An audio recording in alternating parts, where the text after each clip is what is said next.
तो दोस्तों, आज हम लोग इस पहले पाठ का यानी अध्याय 1 का अंतिम भाग पढ़ रहे हैं।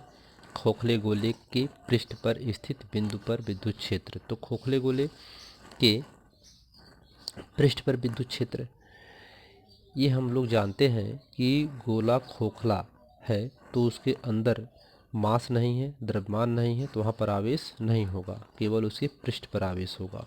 ठीक है। तो इस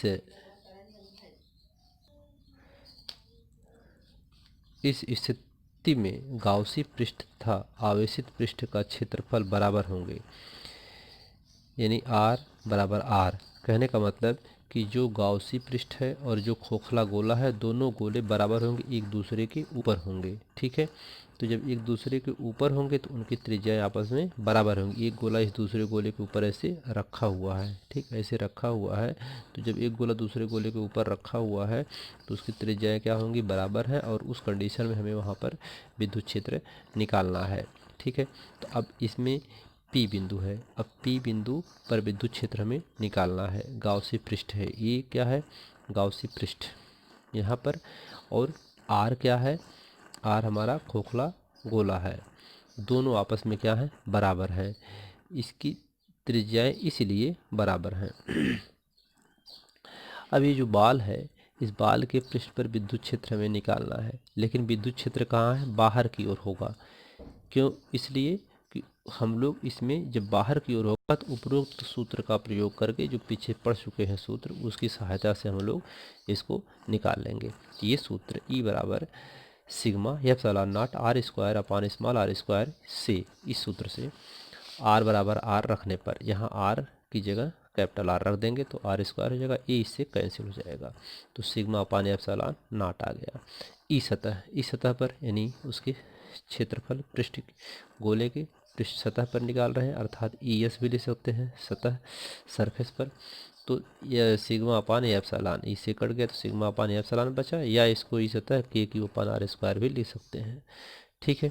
तो उम्मीद करते हैं कि आपको समझ में आ गया होगा। बहुत ही इजी है, बस आपको ध्यान से समझना है। पिछले वीडियो आपको अगर अच्छी तरीके से समझ में आ जाएंगे तो ये आपको बहुत आसान लगेगा समझने में, कुछ नहीं है इसमें।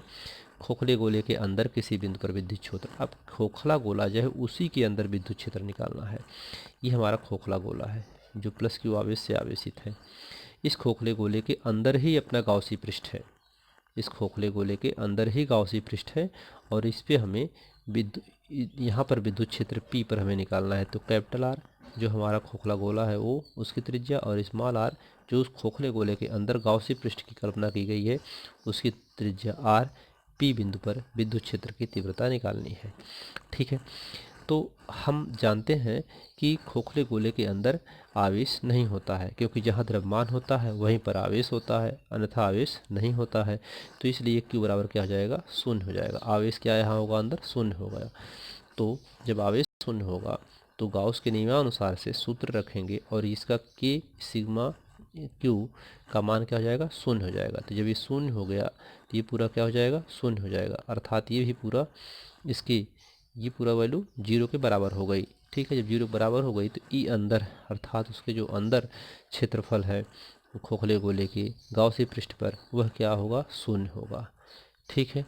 तो उम्मीद करते हैं कि आपको यह लेक्चर पसंद आया होगा। बहुत छोटा था और बहुत सरल था, आपको समझ में आ जाना चाहिए। और यह इस वैद्युत क्षेत्र, वैद्युत आवेशता क्षेत्र का यह अंतिम भाग था। और इसके बाद आपको नया चैप्टर स्थिर वैद्युत विभव तथा धारिता शुरू किया जाएगा। तो अगर आपको वीडियो अच्छा लगा हो तो लाइक करिए, सब्सक्राइब करिएगा। धन्यवाद।